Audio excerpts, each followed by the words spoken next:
Okay, so this is how the first stage of making Hatinator looks like. Alright, okay, there's a reason why we usually put white base underneath. So this is the first stage. So I hope we get that. So let's go to the next stage. Is after that, so you just turn it. Now there's a reason why I usually put a base underneath my blocking. So it's still the same process. Hold here, and then here, and here, and here, you block. All right, hold the 4 cardinal point. This is what I mean.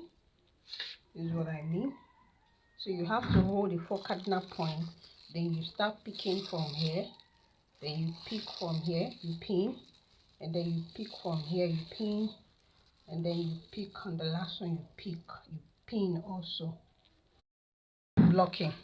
So that's the front, and this is the back. See, now the reason why you're seeing what you're seeing is because white is very delicate. This is white, and you can see this is matte and this is princess. I mixed the two of them together for this project. Sometimes when client asks for white, if you can't get white cinnamon, you can go with this process. White cinnamon is very expensive and is not readily available. So you see how neat it is. So this is how you block your Hatinator.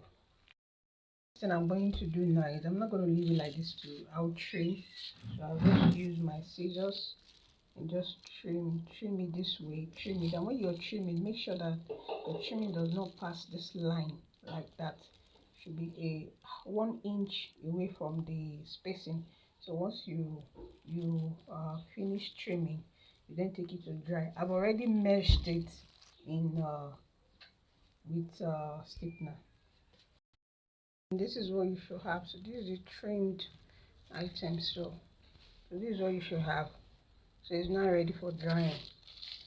Okay, and I believe I have a video that I've explained how you use your elastic band to go around so that the stains will not be directly on this.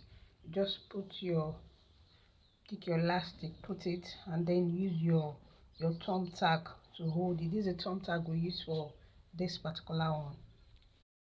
So it has dried a bit. So once it dries a bit, so the next thing for you to do is to start removing the pins. You will not allow it to dry properly, alright? So you just start removing the pin. So once you remove the pin, it's not properly dried now, alright? So that's how you do it. So you just remove the pins. After removing the pin, you see it's not dried properly. So but you just have to remove all these pins around. So after removing it, you take it back to the sun to dry properly. Now if you see any patches there, you can just add some glue of stiffener just to block this, and then you take it back to the sun. I'm done removing it, so you see how it looks. So if maybe some of this patch, you could just put some glue of stiffener. So this is just stiffener, understand, just to cover some of this. So that's what I do. I don't know what others do. This is what I do. So after this, I'll take it back to the sun again for drying.